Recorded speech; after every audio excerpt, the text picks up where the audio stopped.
So eventually we will be covering all of your PM films. So we'll be doing the CIA Alexa films and Final Impact. This week, though, we are doing Art of Dying because obviously we sadly lost Wings Hauser a week or two ago. And we wanted to do a little just memorial celebration. The Art of Dying is such an interesting movie because it feels very much like a Wings Hauser. It feels like a Wings Hauser meets PM Entertainment sort of wrestling with each other kind of film. There's a lot of Wings in there and a lot of PM stuff in there, and it's a really interesting, complex, weird, wonderful, gonzo film noir, erotic thriller. I don't know what it is. It's all these beautiful, excellent things that only PM and Wings and you and straight to VHS movies seem to be able to accomplish in a way that movies just can't accomplish today. Anyway, that's a sort of big introduction, but thanks so much for taking part today and helping us both honor Wings, but also honor yourself and talk about all your work with PM over the next few minutes. So thanks so much for that. Thank you for having me. It's nice to be here to give these films some homage. And yeah, they were definitely a niche. And there's always a need, I think, for independent filmmaking, given the commercial success of big budget blockbusters, or they're just so few and far between. And there are so many creators out there. So it's just wonderful that there was a platform back then for the independent filmmaker, and so that stories like these could be told and told in a way that didn't seem, schlocky or low rent, but that they were done with a lot of professionals, and they were still made and still seen. And now they get to have this resurgence, which actually validates everything that we did in the beginning. Because, as an actor, you kind of feel like, oh, well, if I'm not an A-list actor, I'm no good. And that's not true, because there's just no, not at all. It's just a list. And a lot of those people, don't always stay on that list, or they don't survive that list, or whatever. But it's kind of nice. Like I look at my own career, just speaking about me personally, it's been, I've worked a lot, but then I've also really had a lot of a life. And I appreciate that, because I get, kind of pseudo recognized. I'm like recognizable adjacent. Yeah. The right kind of people recognize you. The people who watch the good movies recognize you. When I'm at a convention or things like that, people know who I am. But as for like a regular life, I've had a really great one, and I've also had a really fun career where I can go back and do shows like this, and really the nostalgia is killer, and the people were amazing, and it's like any job really. It's about the connections and the relationships that are formed during that particular time in your life that really mean something. It's not always the job, it's the people, right? So 100%. yeah, so it was really an honor to be invited to do Wings documentary. And I just actually ran into the editor about a month ago at a premiere for No Address, a film that my friend Kristana Loken is in, and about the homeless crisis in this country.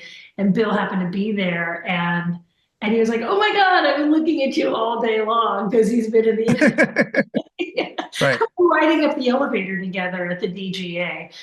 And it was just like, and he's like, "Oh my God, the PM movies." I'm like, "Oh, I'm going to be going to Cologne, Germany in August to do a premiere for Alexa." And, the remastering and redigitalization of all these films is really giving them a whole new life. And I really appreciate people like you who have a fondness for them, who are giving an entire podcast platform to them. So thank you. That's very cool. Oh, well, thank you. No, that's very kind. Yeah, no, I've been in touch with Claudio over at Focus Media and the Blu-rays that they're putting out, and I've reviewed some of them, and hopefully going to be reviewing the next batch. Fingers crossed, this begins or adds on to, as I say, a kind of groundswell to get these films seen, because I think going back to them, and I want to get, especially getting into some of the characters you've played in the four movies you're in, you see such, especially with fresh eyes, like especially when you think of the movies we get these days, whether that's the big tentpole pictures or whether it's the A24 kind of indie stuff that we get. When you go back to the PM films, especially, you kind of go, it's not only remarkable all the people who are in it, but it's remarkable the amount of artistry they put into it. It's amazing the amount of stunts and explosions and action sequences. I mean, there's more stunts and explosions in a regular PM film than there ever is in a big budget movie these days, outside of, weirdly enough, the Fast and Furious franchise, which Spiro Rosatos, who did a lot of the PM films, would go on to make. So that makes sense. So your first movie with PM was The Art of Dying. How did you get cast in that? How were you aware of PM Entertainment films in general? I believe my agent sent me in for an audition, and I do remember this audition because I was married to Lorenzo, and I showed him the sides, and the scene that they chose had me holding a gun on Wings, on his character. Right. And I mean, this is back in the 90s, so you know, everything back then was literally hitting this tipping point of risk, I would say, of taking risks and doing things that you would probably that not probably never do, that you would never do today. No. And it was different because every audition was in the room. There was no such thing as self-tape. It was always prepare. You were in great shape if you could put the sides down and not be holding on to them, and using a prop, and with a gun, I mean, these days, most people would just go in and use their hand. Well, Right. Lorenzo had just bought me a Lady Smith and Wesson, I think for Christmas, and it was such a great little handgun. It just fit in my Yeah. hand perfectly. It was so, I just fit right in my purse. So when I walked in, I said, look, I have a prop. It's a gun. It's not loaded. I will show it to you. First of all, before I take it out, are you comfortable with me using that? And they were like, oh, yeah, definitely. So I did. So Right. I opened the chamber. It's an empty chamber, but it gives the power the way Yeah. a prop gives power, the way a costume gives the actor the sense of character, the way lighting helps you feel the mood, the way, things like that actually are really worthy uh, tools for an actor to use. So I did that scene, and with this Lady Smith and Wesson right in Wing's face, because he was there in the audition, actually doing Yeah. the audition with him. And it brought the juice, right? So, but it was, Yeah. but that was A, I asked, B, it was Wings Hauser. Yeah. It was the casting director, in other Yeah. words. So, like a casting director, I think there's definitely a solid boundary that should be just nothing but respect and making people feel safe. They see too many screwball Right. actors all day long to really welcome that Yeah. kind of activity. But I read the room and I asked. So it gave him the shivers, and it gave me the power, and then I think it also got me the job. So that was Yeah. Oh, that's fantastic. And so Wings holding was there, gun but on him. yeah, right. I'm sure he Give me loved this that. I'm sure he job. was all about that. That's how we do Yeah. it Well, here in well, LA. I'm LA born. exactly. It's very much like Texas here, but different. Yes. Yes. Texas, just a lot of electric vehicles. Obviously, so you were in the room, you're doing the scene for Wings. Who else was there? Did you get to meet sort of Joseph and Rick straight off the bat? Were they the ones kind of orchestrating the casting, or were there other people there?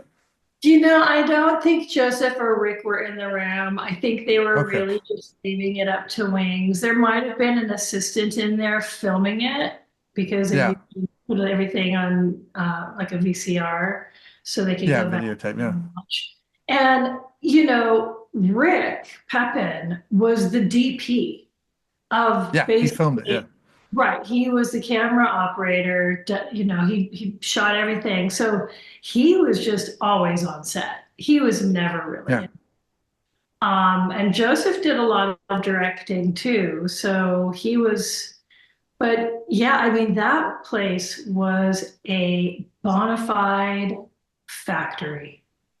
Yeah. That was such a bustling place to work. And my brother ended up working there quite a bit. He worked on about 80 films for PM. Oh, nice. Okay. And his one of his best friends, well, who he met on PM, who was already an employee, Gil Wadsworth. Okay. He's amazing. You should get these guys on as like crew if Would you ever want. would love to. Would love to. Yeah. Now, and Lorenzo too. I mean, like they found out that I was married to Lorenzo pretty quickly. And then that's when my relationship with Joseph really started to develop because he really wanted Lorenzo. Right. And he started talking to me about what Lorenzo would want to do. And I said, well, he's a black belt in three forms of martial arts. So Yeah. anything with that. And then I think Final Round came after. Final Impact. Yeah. The because it's kick. Yeah. Yeah. That came That was a after. different movie I did with Lorenzo. Oh yeah. All good. We did All a good. Final Impact, Final Round, CIA 1 and 2, and Snake Eater 3 or 4. Something like that. Yes. Snake Eater 2, the Renegade. drug buster. You were Oh, in. I think was that the first you were in with Lorenzo? yes. Yeah. Yeah, that was the first movie we did together with Larry V. Scott. That was fun. From Revenge of Um, the Nerds. yeah. Yeah. Yeah. Of course. Having come from sort of the world of independent horror and independent action films as well, having done these movies and things with Lorenzo, obviously you said your agent got you the job, but how aware was the industry in general, or certainly sort of the straight to video industry or the action industry or because VHS kind of blew everything up. It gave filmmakers a new avenue in a way that maybe the cinema or the big projections weren't doing. How aware were you of sort of PM entertainment, or was it just you just went in completely dark, apart from obviously the audition and knowing who you were going to be working with? I didn't really know any of their movies really, but I knew all the people that were making their movies. Making them right, yeah, Right, so it was more like I guess I probably was way more of a pop culture person who just went to the movies. And right, on occasion, Lorenzo and I would go to a Blockbuster and go pick up a VHS for something that was like, hey, wow, we didn't see this in the movie theater. Where did this come from? Mickey yeah. Rourke is in this, or like, oh, wow, look, it's Eric Roberts again in movie number 572. Oh, bless Eric Roberts. How many movies has he done so Right? Well, far? I just did a Thousands a movie with year. Eric Roberts. He plays my dad. So I was so Yeah, excited for this movie to come out because he's like, who doesn't love Eric Roberts and who hasn't already been in an Eric Roberts movie? He's like right. He's his own new Kevin industry. He's his Bacon. own institution. It's quite incredible. He really is. Like everybody, forget the Kevin Bacon thing. We're all related to Eric Oh Roberts. yeah. Oh yeah. I mean, you're 3 degree. I'm probably 3 degrees from Eric Roberts. I mean, everyone's done something with Eric. Now He's I'm zero fantastic. degrees We, because we I we just love Eric worked with Roberts. him. So I feel like, yeah. Yes. And he plays my dad, which Margot Robbie just had happen in Babylon, which was Right. amazing. Where I was at that time of my life, in my early 20s, and just really starting to get into the business and work kind of like steadily. It was just forward momentum for me. I was just like, Yeah. okay, I've done this, that's done. Now this. Okay, what's this about? So I never, when I look back at kind of my career and all the different parts that I've had, and you talk about Bride of Reanimator and Halloween, it's almost like another person to me Right. Yeah. because you put that outfit on and then you take it off and you throw it away and then you get somebody else, you know. Or Yeah. And they were not making really the movie throw it so away, quickly. but you just put it in the closet way in the back Yeah, of course. because And it's just especially with PM, they made so many movies. They were making 5, 10 movies a year. There was no time to necessarily sit around and think about it. Joseph, because I know Wings worked on the script as well, but Joseph probably had the idea. My assumption is about there's a serial killer killing people in the style of movie death scenes. Like that's the elevator pitch, right? That's the thing. But then Wings came in and seemingly made it this whole other thing. And what's really interesting, I think, about your character, and so I wanted to delve into this a little bit, is that your character and your storyline with Wings until the third act could really be a completely separate story.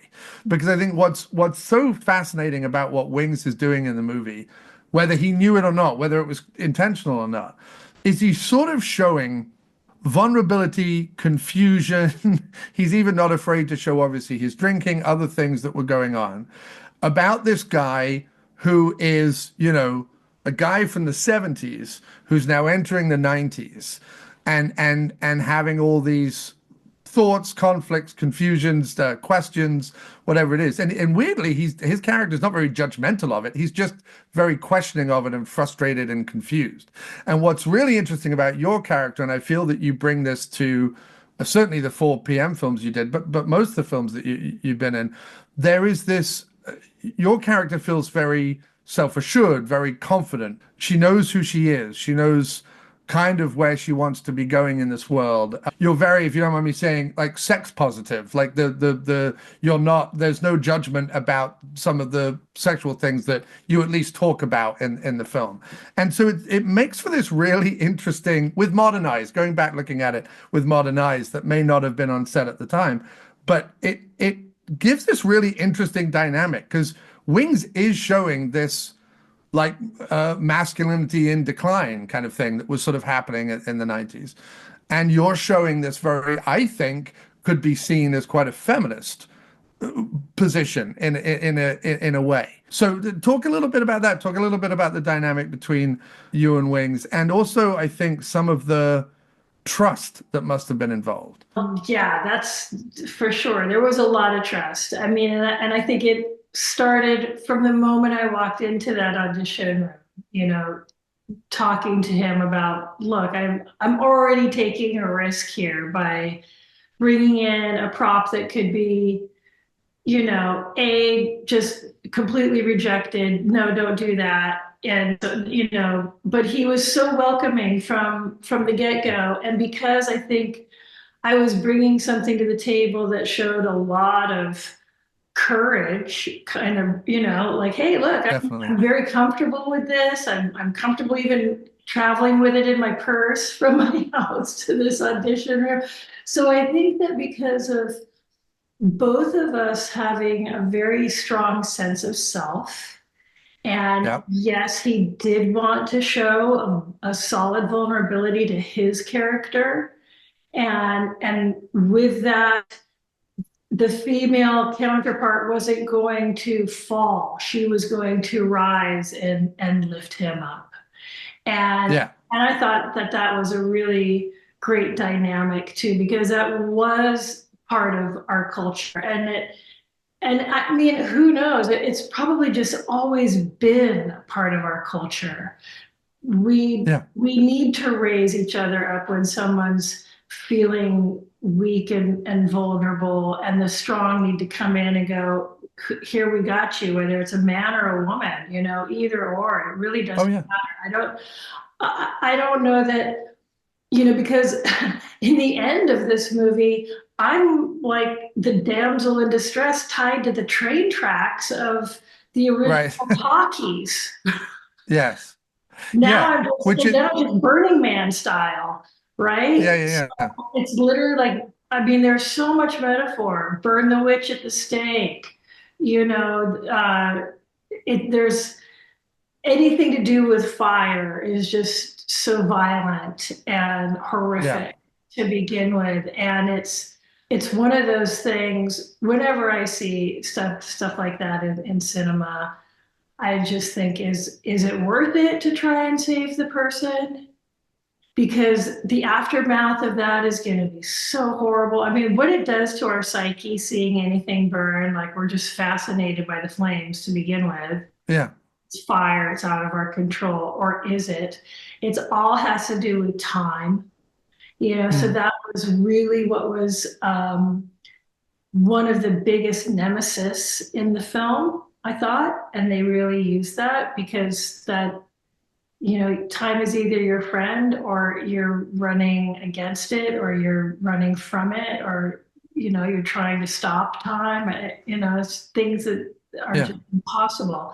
I really loved what Wings did with making his character just absolutely normal and approachable Yeah. and you know, fallible, a wounded hero, a reluctant hero. It is so much more interesting than some, you know, Dudley Do-Right who's just always got it going on and is completely unrealistic. So I think that what the PM movies really were about as a whole is that, yeah, you know, we're human and people, they don't always make it. They don't, you know, there's things that can happen. And if you really, really try hard, you can maybe make it stop, right? Like that was like the Yeah. hero of every one of their films was they had they had issues, each hero. Yeah.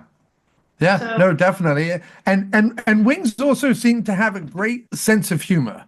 Is that fair to say? I mean, right down to the when I think of, we talk about that ending and we talk about how as I said before, it's sort of a Wings Hauser movie wrestling with a PM movie, right? So PM has clearly gone, look, you have to have your character Holly get kidnapped in the end. Wings has to save her. It kills the bad guy, and then there's that sort of denouement at the end where the ambulance and the police cars are there, and then you're in the doorway, and it's sort of like that Die Hard ending where the girlfriend and the boyfriend are back together, and so on. But just to make it a little Wings.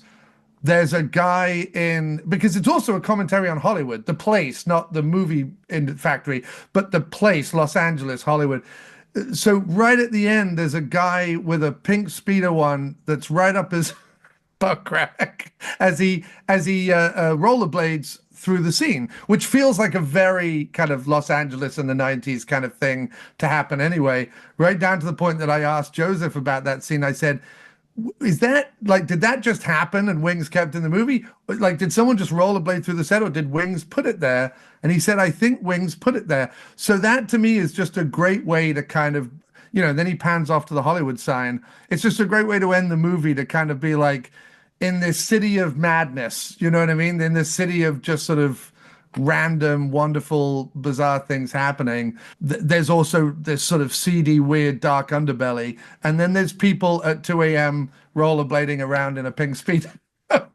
you know, I was in Hollywood last night at the Dolby Theater, walking down Hollywood Boulevard from Musso and Frank's down to Dolby, then back Yeah, yeah. again. And it is literally still the same. Yes. It is that. And that I thought was one of the most realistic add-ins that he could have done because that is the truth in this city, especially down Yes. there. It's a circus. And the circus doesn't care if Right. the if the elephants got loose. I mean, well, they do care if the elephants got loose, but I mean, it's a loose circus. That's what Hollywood is. Yes. It's Yeah. the big tent is just, I don't know, the sky, the Hollywood, Right. sky. And everyone, it's literally like it's got some kind of invisible bubble around it that when you enter it, it just says to you, you can be whatever you want to be. Yeah. Nobody cares right here. You're in Hollywood right now, so you can be as freakalicious as you feel like it. And you're actually adding to the scene by doing that. Yes. And it's appreciated. It's not looked at Yes. like, oh my God. It's looked at like, oh yeah, who's got a five spot? I want to give it to that guy. Well, it's funny for all the independent or a lower budget people that I've talked to, whether it's actors, movie makers, producers, whatever it is. It's very, without getting again too serious or off topic, but it's always interesting to me that that seedy underbelly or whatever you want to call it of that Art of Dying is kind of commenting on. I suppose the casting couch or whatever kind of phrase, catch-all phrase people use it for. It was obviously really interesting to see that. And I'm not saying that it didn't happen in independent filmmaking. I don't know. But when you look at someone like a Roger Corman, when you look at someone like a Charles Band, when you look at someone like Lloyd Kaufman, or when you look at Joseph and Rick, and I'm just picking out these guys who ran like the independents compared to the big blockbuster guys. There haven't been, and I'm not saying there aren't, but there haven't been a lot of scandals about those guys. It's interesting that the scandals have actually come about in what would be perceived as the mainstream industry. But the guys who were running and gunning and making these little independent films and films that often feature violence and sex and gore or whatever, that you would assume, oh, on set there was no protections and everyone was mistreated and everyone just kind of showed up. Actually, when there's a documentary on Roger Corman or a documentary on people, actresses especially show up to support them. I mean, Pam Grier talks about Roger Corman giving her a career over and praising him and everything else. You would think, so watching the movies she did and some of the movies that came out, that there was more exploitation there, but actually the exploitation seems to have happened in the majors, not in the minor. Am I right in that? Did you feel safe and comfortable with some of the scenes you were asked to do and things in movies? 100%. Yeah. 100%. You know, my mom is Abby Dalton, or Hmm. was Abby Dalton, and still remains Abby Dalton. But her first films were for Roger Corman. Yeah. Walk All Night, The Viking Women and the Sea Serpent. She started her career in Roger Corman films. I started my career in a Roger Corman film, starring in Phoenix the Warrior, which I think they've Oh yeah. changed the title to She Wolves of the Wasteland. Oh, it's But still Phoenix the Warrior on IMDb. It's still Phoenix the Warrior on IMDb, but he probably released it okay, under cool, cool, cool. Still multiple Phoenix the Warrior. titles. Yeah. But I've seen it on VHS and they've changed it. But Different titles. Yeah. yeah, maybe it's because those guys made movies that got their yayas out within the confines of the creativity. You Right. know, obviously Shakespeare in Love was not doing it for Harvey Weinstein. He needed to be doing something more along the Right. PM lines, and then he probably would have, well, who knows? He was just a despicable human. So A scumbag. Yeah. yeah, complete chewed up gum rolled in cat hair. But he's just, I mean, I never even met that guy. So I don't Yeah. know. I never got into those rooms. And I'm glad I didn't. Had, somebody that was looking out for me. And my mom always said, just, don't do things that make you uncomfortable. Just don't do them. Just say no. And Yeah. And I think for us, as I say, who watch a lot of the more what would be considered B grade or exploitive films, it's nice to know that we can watch them and to some extent have a sense of safety about watching them rather than feeling that there was true exploitation happening, I guess, isn't is a that good nice? thing. Isn't it nice to know that you can like actually be a fan of something and talk to the people that you're a fan of and still remain a fan after you hear all the BTS? It's like, Yeah. because a lot of time it can be serious bullshit, and then you're having to promote something or you're just wishing it would go away. And fortunately, I mean, all the stunts that were PM Entertainment were practical. There was Yeah. CGI was not available or affordable, even if it was, for these guys, and they didn't use it.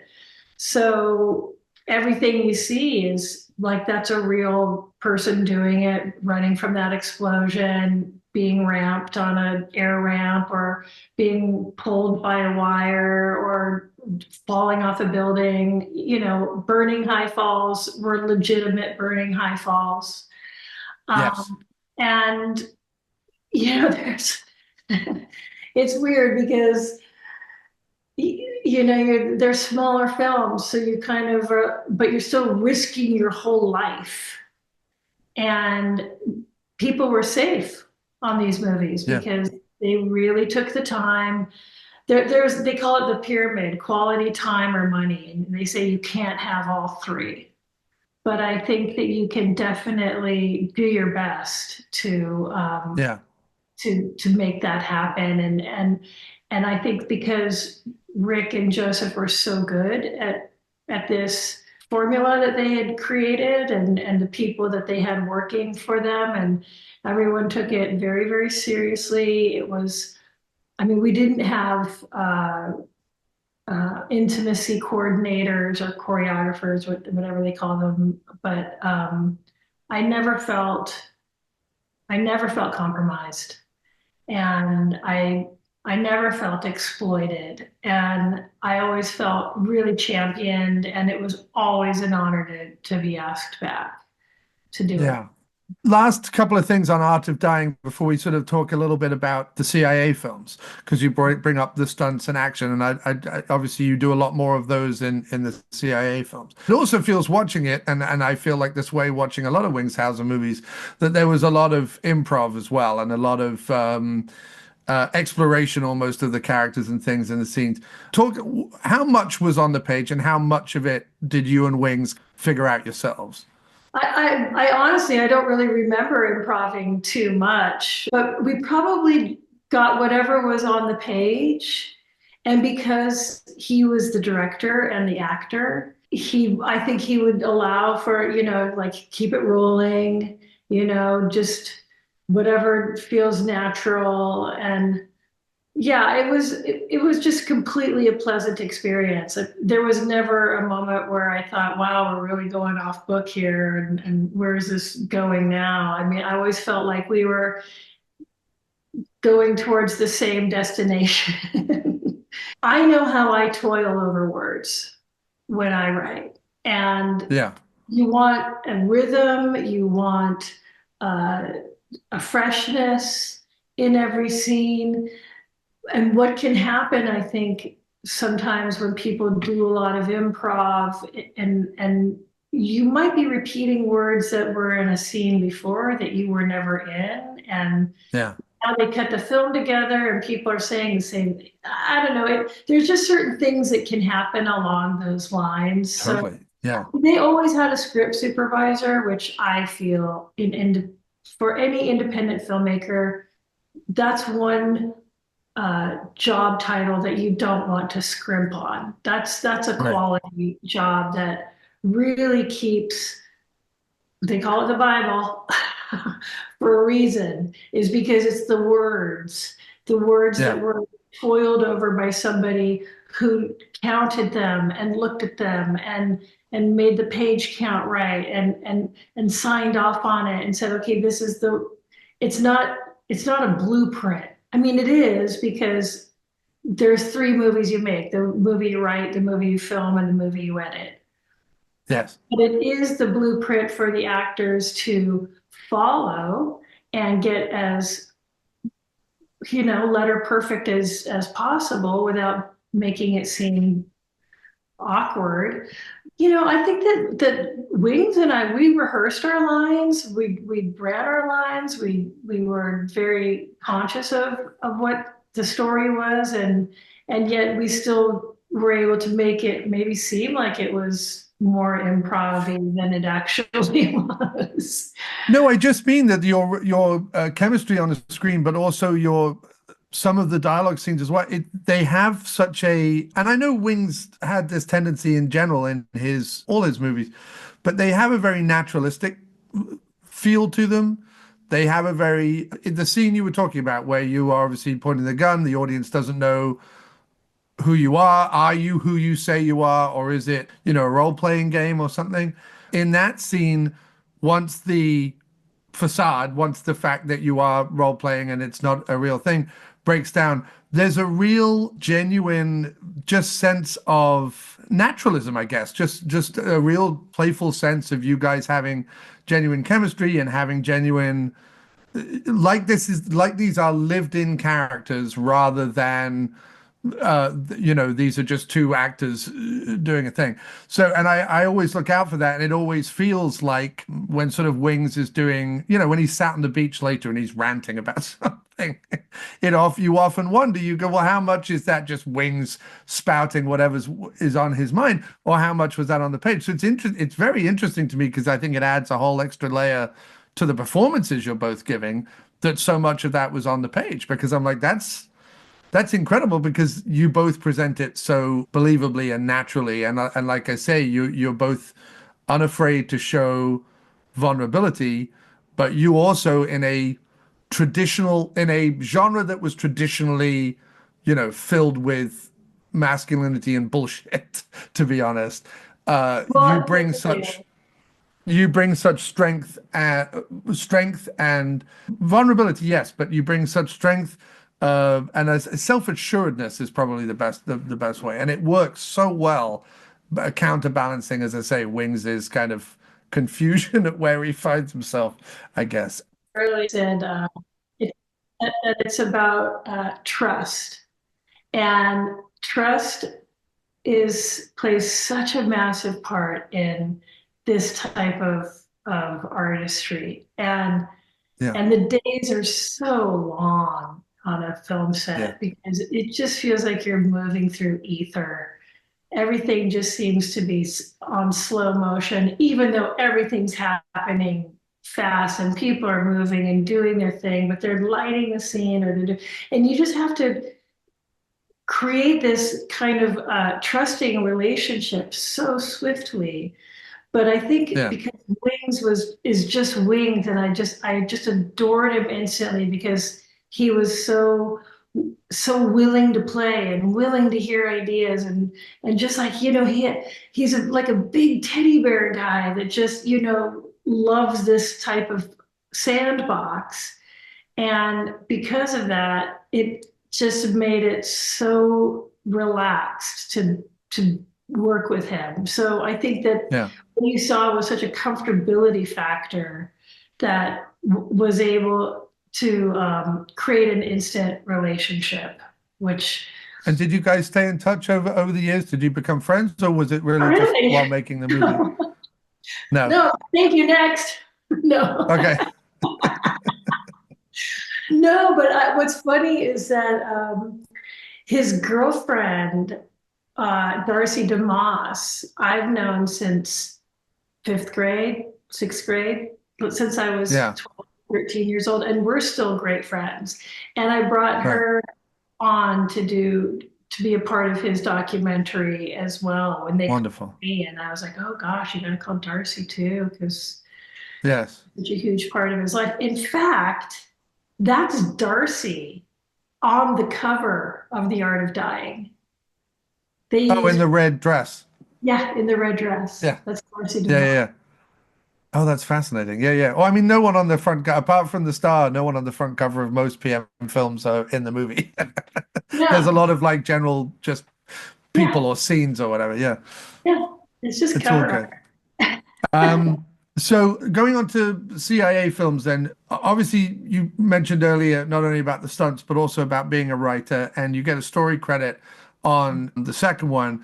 Talk about working with Lorenzo, crafting those two movies, where I feel like what's most interesting about those two movies is you could each be the lead, wanting to help write the second one and crafting that character, which I feel is really yet again, another one of these strong, empowered, interesting, funny, but very feminine women.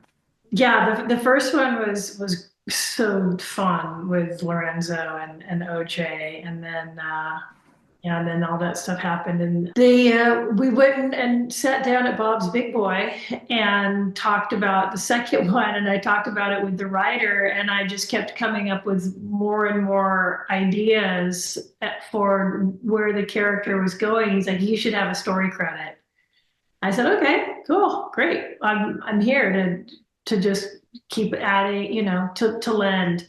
And because when you've already done a character, you kind of have already done that backstory on them. So it helps to just bring whatever homework I had already done to the prior thing so that we could see it unfold in this uh, with this new character Cluj, and I thought John Savage was such a great choice. He was Yeah. um, and having Lorenzo direct that was epic, and especially the love scene. That was one of those really highly wild moments in my life. Having my husband direct me in a love scene with John Savage from The Deer Hunter. Yes. it was it was just very interesting. But yeah, he did a great We'll talk job. about trust again. I mean, that's trusting in a way that I don't know most of us would be. It really was. I mean, and it's so crazy because like I had gone through so many things with Lorenzo. This was before we did Renegade too, but well, he was working on Falcon Crest and just had like, it was just chick du jour on that show. Just every week it was somebody new. I mean, he had Ana Alicia and Christian Alfonso were his brides, but I just remember thinking like, God, this is kind of hard. Like having somebody who's just always making out with somebody new every week, and it's their job. It's such a very unique Right. situation, Yeah. and you just have to have so much trust. And then I was just lying there when John Savage had all the cameras and the lights, and Lorenzo directing this thing. And I was like, wow, did the script flip on this or what? Right. But Careful what you difficult, wish but for. as you say, yeah. Right. One day I'm going to Well, I get mean, you back. he knew what was in the script when he went into it. He could, I suppose, he could have cut it. Right, He was the director if he right. wanted to cut it, but You're just kind of just like, we're really gonna do this. This is so Svengali and bizarre and weird, but it's the job. So you just yeah, turn the cap around and just go, okay, now blinders on. This is the character. I'm yeah, not his wife right now. I'm this person, and you just switch stuff off in your brain and right. you I heard this expression last night, you give it your all, which is Yeah, almost lifelike. right. Right up to the edge of it being real, Yeah, then you draw a big line, yeah, right? ding ding. Oh, cut, was that a cut? Yeah, ding Yeah. ding. No, and Ding, I think ding. Joseph had said that Lorenzo was on set during your scene with Wings as well, and I just thought, well, that I can't even imagine what I would feel as a Well, husband. not for the love scene, I don't think, but he was Okay. definitely there when I was doing all the motorcycle riding because Oh, the that's motorcycle riding, yeah. on the bike. And I really didn't ride a motorcycle. I mean, I did not have a Okay. motorcycle license, but I did practice on the bike prior to filming. But, I rode that motorcycle on Malibu Canyon in the canyon. Oh, yeah. Yeah. That's Oh, it's a beautiful shot. It's such, and I was saying to Steve Mitchell, I was saying the fact that between Rick and Wings and everyone else, even at a moment in the movie where it would normally be, oh, the bad guy's chasing her and da da da da da, they give this moment, this sort of, it almost looks like it's out of one of those 70s road movies. You know what I mean? The music changes, you come round the corner, it's a long shot, the sun is just so, like, it's so beautifully filmed, and the music changes slightly that you just go, okay, I want the the Kathleen Kinmont Easy Rider, off into the distance, existential, I want that movie. Where's that movie? I'm a big fan of like Right? Vanishing Point and all those kind of things. And so seeing that scene was fantastic. Another thing that I noticed in a lot of the films, you're often on horseback, and there's always that joke in actors when they talk about it. Well, I can ride a horse on my resume, but really I've never been near a horse. I assume though you grew up and or during your acting phase got very comfortable with horses just based on some of the scenes you did with them. Is that true, or was it winging it each time? No, no, both of my parents were solid equestrians. My dad grew up in Burbank, pointing like it's right over there. And he would mow a lawn and get a quarter, and he would immediately take that quarter down to the stables and go for an hour ride. So he grew up riding. My mom grew up, she had an Arabian horse named Erp, and I have the most epic photos of her and this horse, this gorgeous roan dapple gray. And so they were both very horse people, like urban cowboys, I would say. And so Yeah, I grew up in Toluca Lake in, really close to Burbank. So I started taking horseback riding lessons when I was in third grade, English riding every yeah, Wednesday after school. lovely. And then I got my first horse when I was 15, and it was Yeah, two horses so that my mom and I could ride together all the time. So I am an equestrian through and through. I've had several horses, and I don't have a horse right now, but I have my girlfriend's horse who I ride all the time. And so yeah, I've just always been around them, and I'm very, very comfortable with them. I think horses are so beautiful for cinema, and yeah, they've been our cinematic friends forever.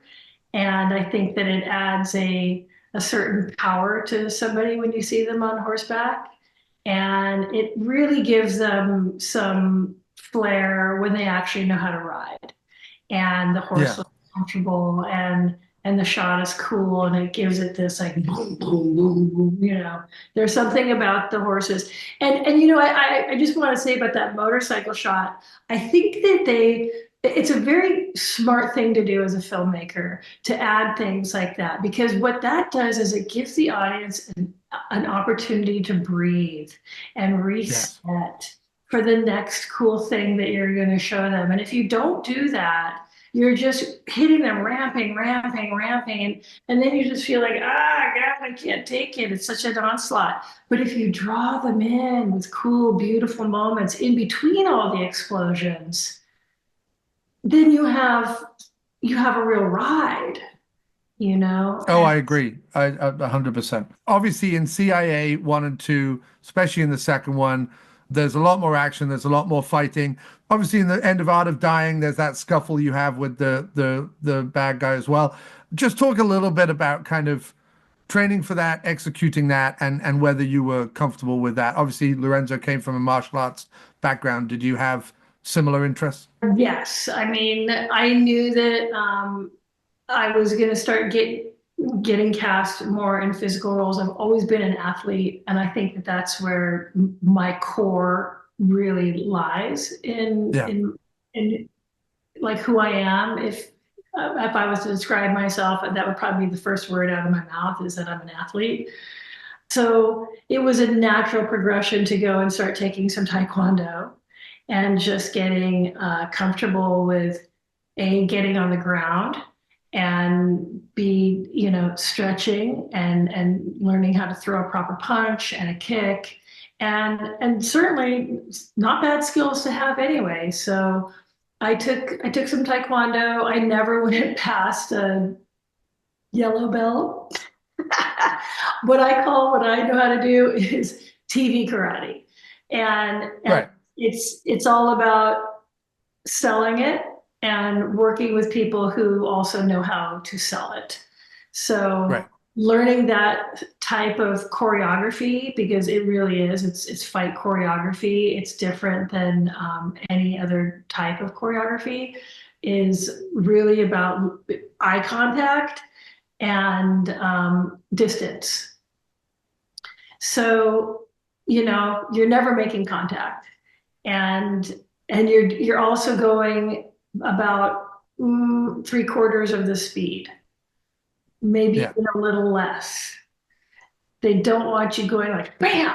They want you going like Right. boom, Yes. It's a little bit, it's just so it just sells. And I was cool with that because I knew I wasn't Cynthia Rothrock. I knew I wasn't going to start going into like in my 20s, like, no, I'm going to be a karate expert. No, I was just like, I Yeah. was going to learn what I needed to learn for this scene and, check, moving on, right? Like that was, and we rehearsed a lot of scenes prior to stepping on Yeah. set, multiple days of rehearsal. That's why people stayed safe on PM movies. They took that time to maybe not run the scene, the dialogue, but we worked fight scenes. We choreographed fight scenes so that on the day I could learn my lines and have and now I'm going in the fight scene that I know exactly what I'm doing. This guy knows exactly what we're doing, and we've already rehearsed this dance. So Yeah. um, No, preparation is so important when you have so little time to film the scene. preparation is so important for everything in life. It helps to quell a lot of fear and anxiety and nerves. I mean, I think that healthy fear of stepping into any day, but especially into a set like that where you're like, oh shit, what's going on? When you have the confidence that like, oh no, we've already got this worked out. We know what's going to happen. I even am stepping on a set knowing where camera is going to be. So Right. Exactly. things like that, they just take out a lot of the nerves and it helps people focus. And yeah, I'm a big believer in preparation. And that is the only thing that, I've got food stored, I've got water stored, I know where all my stuff is, earthquake territory and fire zone. And Yeah. we all have to be prepared for anything. And gosh, I really do. I love this industry for that because it's given me a lot of discipline and a lot of awareness of, when things can go bad. So, because when you do movies like this, your body doesn't really understand that you're going through something fake. You still have an Right. emotional price to pay every Of time course. Yeah. that movies, the adrenaline is going. It's not fake. I can't fake Right. run. No, I You're understand. running or you're not. And I'll tell you who taught me how to run was OJ. OJ Simpson, Yeah. he had a run in that movie. He said, "You got to bring your knees up, girl." And I was like, "What?" He goes, "Just bring your knees up as high as you can. Because even if you don't feel like you're running fast, it will look like you're running fast." Running fast. Yeah. Oh wow. What I was like, advice? wow, thanks. Because I have that one jumpsuit where I'm running from the cops and I've got this long ass running scene. And I was like, oh, I turned on the OJ information. I know how to Well, run. Kathleen, thank you so much. I'm so sorry I have to run, but thank you so Thank you, much for this John. wonderful hour. This has been great. And I hope we can do it again. You be well. Call me. We'll do it again. All the best to you. All right. Take care.